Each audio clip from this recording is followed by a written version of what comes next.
Right now, if you guys had to answer the question, what is the chance of heads if you spin a coin? What would you say based on your data and your data alone? So not in no prior information about the 0.5 of a coin flip. Can't compare it to that yet, because we don't know how to compare it to that yet. What would you say? Harrison? I'd say 40% chance. Why would you say 40%? Because I got 4 heads out of 10. Oh, good. You got 4 heads out of 10. I love that. I'm sorry. That's a very good answer. And Madeline, you would say 2 out of 10, 0.2. And Serena would say 0.1. Yes, absolutely. Somebody would say 0.7. Yeah. A couple would say 0.7, yes.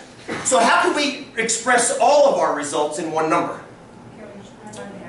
We could find the weighted average of that, couldn't we?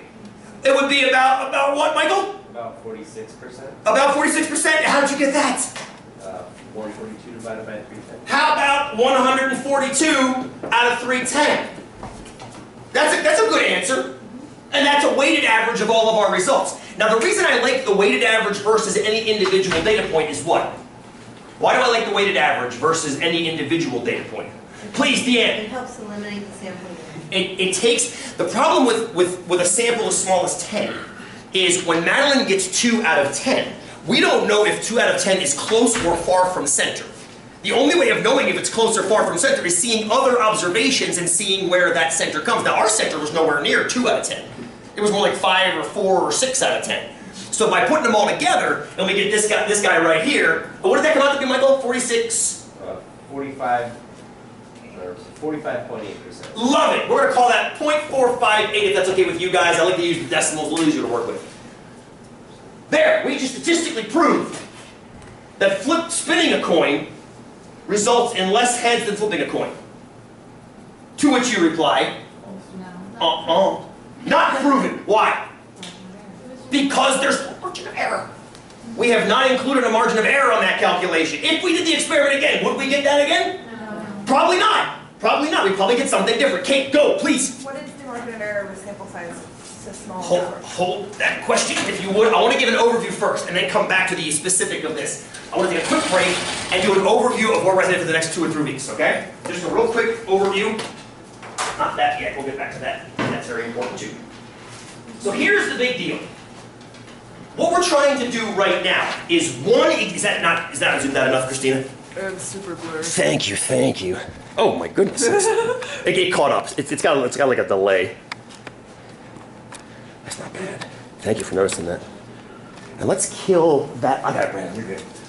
Here is an overview of what we're actually trying to do right now. That's fine. We're trying to figure out what a parameter is based on a random sample. Now you can't do that exactly. The only way to get the parameter value is to do what? We mentioned it first thing in class today. What's the only way to get the parameter? Do a census. What's the problem with that here? Well, A, you don't care. You can't do it. Because it's spinning a penny. But go ahead, Michael. There are so many people, so many pennies, and they keep making more of the damn things. Right? We can't spin them all. And even if you could spin them all, you can't spin them all infinitely. So, the whole problem with this is we don't have that probability to plug into our distribution. We know it's binomial, right? We know it's, well, I guess theoretically it could stay up on its edge spinning and then spin and stop. I haven't seen it happen yet, so I'm going to call it 0. Wait, like standing up in the It could. Almost? I know it stopped. And Oh, then, yours and did then stop on And its then edge. it fell over, and I was like, I don't know how the hell I did that. Count it. Well, actually, you shouldn't count that, actually, because I think the physics argument that I was telling Jamie about earlier wouldn't apply there. I didn't know what happened. So Don't worry, it's 1 out of 310, it shouldn't make that one. But the point is that it happens so infrequently that we shouldn't worry about it. I bring this up only because last term we did the chicken analysis of my chicken flock. Yep. I got an email, I think I mentioned it to you guys, from another student that said, you know what? You can get a chick that is both male and female at the same time.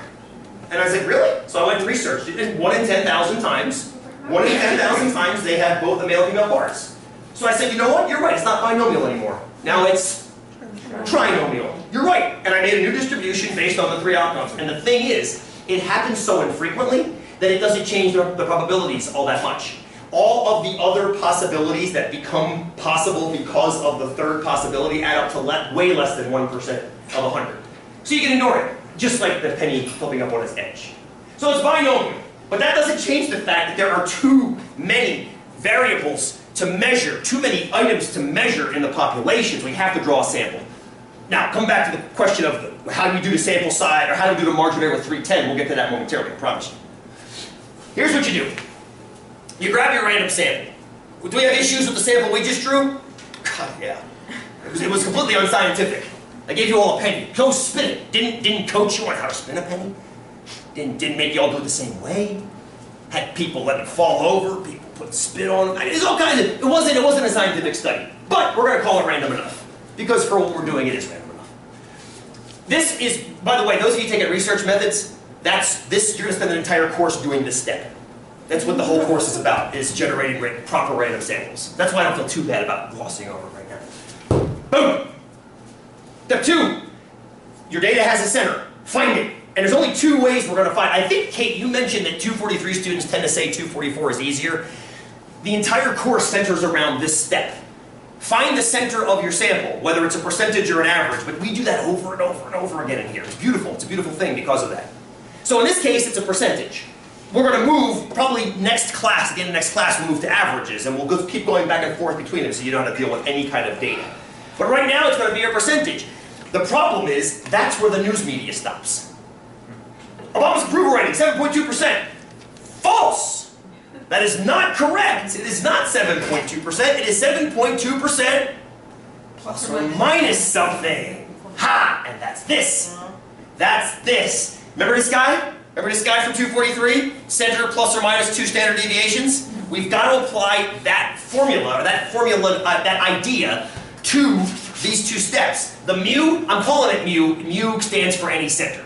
You've got to have a center plus or minus the wings. And the wings, what we're going to spend a little bit of time today and the remainder of Monday talking about, is how to generate those wings. How to generate the wings. Any questions thus far? This is the big idea. This is the big idea. If you could do these 3 steps, and the first step, for the most part, I'm going to take care of for you guys in this class. For the most part, I'll be giving you data, or we'll be generating data in class. Or I'll send you out to the internet to grab some. So finding the random sample, which should take like 99% of your time, will actually take almost no time in this class, because we'll either get it together or it'll be gotten for you. But once you have the data, the conclusion is foregone, based on the data. So your conclusion, we already know what the answer is for your problem. Well, you don't know yet, because you haven't made it yet. But the answer is known somewhere. It's a mathematical certainty now, based on 142 successes out of 310 trials. It's a foregone conclusion. We just don't know what it is yet. Fair enough? Questions right now? Is it getting warm in here? Yeah. Apologies. These damn rooms. You better crack that back window. You're not supposed to. It says not to, I know. But by the time they find out, we'll be gone. I don't want you to Let them jump deal out. with it. Somebody else open the damn window too. Monica hears me. She's next door. It's ridiculous. They need to fix that in here. But they can build it. Sean, it's on video, so they can think. It's all good. I do it every term. It's all, I'm always in mode up. Now all of you. Now all of you too. All 14 of you are going to see it. And the French guy or whatever. The French guy's going to see. I thought you were a nice guy. I see. You're just a butthole American. Now he's gonna hate you for making fun. I know. You guys are harsh. That might be it too. It's funny you said French. I have an idea.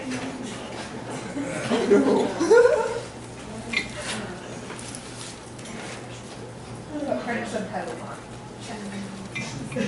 Okay, now, what I want to do right now is I want to cheat temporarily to get our result. And then I want to go back and analyze the result once we have the number value. I've learned this over time. At this point, what I used to do is we take the numbers and I start creating the margin of error numerically from scratch. What I want to do is come back to that towards the very end, because I made some videos to go along with it that I think will offload some of the mathematical computation, but I do want to come back to some of that mathematical computation momentarily. Work with me on this one now. Work with me on this one. Let's mute that. Grab your TIs, because your TI has a built-in for this. Your TI has a built-in.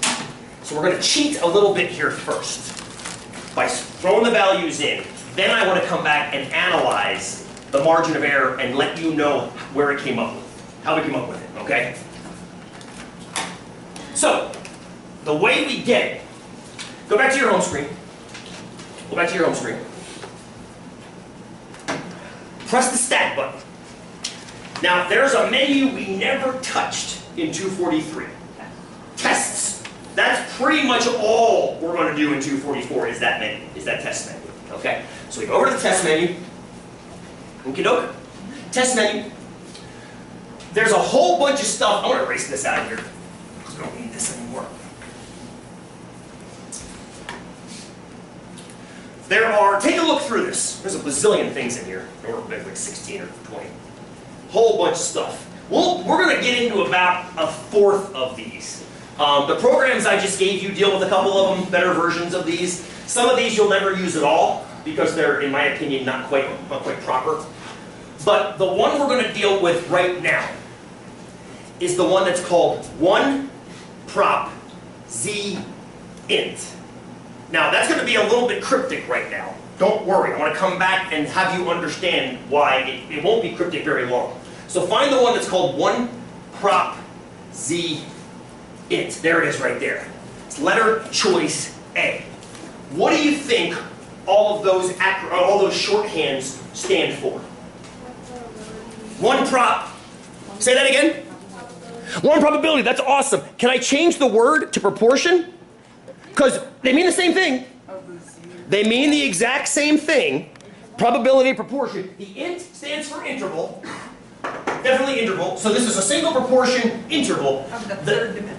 The z is which distribution you're going to use. Now some of you are going to sit there and go, wait a minute, you've been saying binomial all day, haven't you? Yeah, I haven't said binomial all day. So why all of a sudden are we bringing a z in here? What does z make you think of? Z-scores, exactly right. That's part of this. That's part of this, which I want to come back to. I want to come back to that. So what does this have to do? Well, let me give you an overview. What we're trying to do right now, can we see this with the light off? Maybe Brandon throw one light back on, that'd be great. Yeah. Thank you, thank you. What we're trying to do is we're trying to estimate the population's proportion.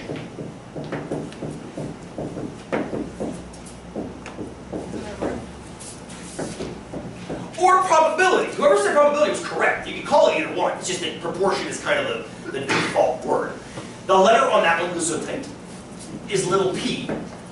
The letter on that one is little p, like from the binomial. But the problem is you don't know what that is. You don't know what that guy is. So what you're going to use is a confidence interval.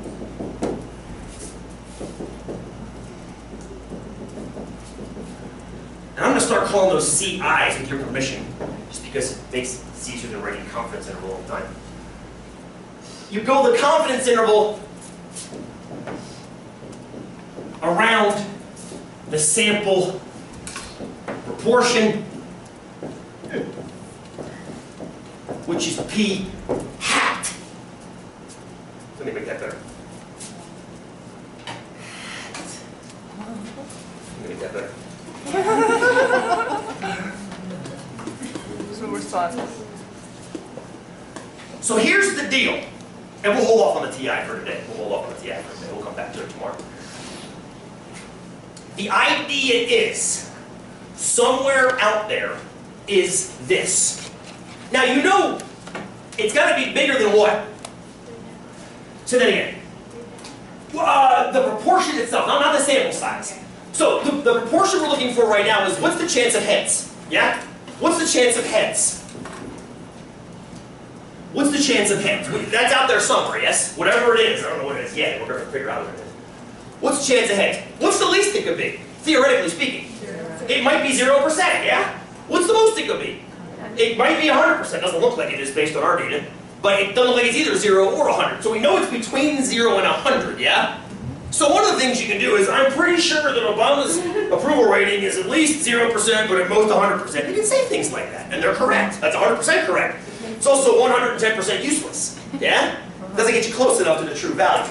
So it's floating around out there, somewhere between 0 and 100, and you don't know what it is. So what do? You draw a sample. You study your sample, and what did you find for our sample so far? So far, the only calculation we've done today was we found the 0.458, 45.8% center of that sample, yeah? Right. And we are about, we're not going to get to it today because we're out of time, that's okay. We're about to do what? Find the variance. I'm going to start calling it margin of error if it's okay. And the reason I'm going to pick on this, only because I'm picking on it thematically, the variance is technically a static measure, whereas the margin of error varies depending on the sample. So what we're going to do is we're going to slap a margin of error, and here's what we hope. See if this makes sense symbolically, friends. We're going to hope with a set level of what is called confidence. We'll come back to what that means tomorrow, I promise. We're going to hope that if we take our sample proportion of heads and we subtract the margin of error from that, that gives us a low bound. And if we do the same thing with the sample proportion of heads, and we add the same margin of error to it, that gives us a high bound. And we are going to hope with a set level of confidence that that low and that high have done what? Trapped whatever we're looking for in between. Are we going to know if it did it? No. The only way we could possibly know if it did it is if we knew what this was. That's where the probability part comes off. This might miss. And that's where the word confidence comes in. It's not going to miss on average.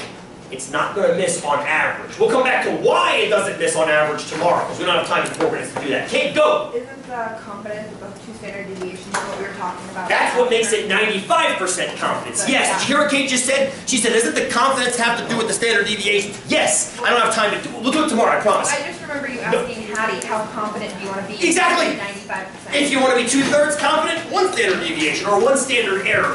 If you want to be 99, go out 3 or 2.5 or something like that. Yes, good. What do professionals typically do? 95%. And we're going to talk about why momentarily. When I say momentarily, 3 weeks-ish. Plus or minus 1 week. Yeah, 95. You're going to learn something about a p-value in this class. It's always set at 5%, which is the complement of 95. Yep, 95% is the industry standard, Madeline. Great question, great question. You guys have a good weekend? I'll post some quizzes for you. Most of them will be review quizzes. I'll post this one too, but it might not make any sense until Wednesday. And please don't do the homework because it'll probably make a whole lot more sense.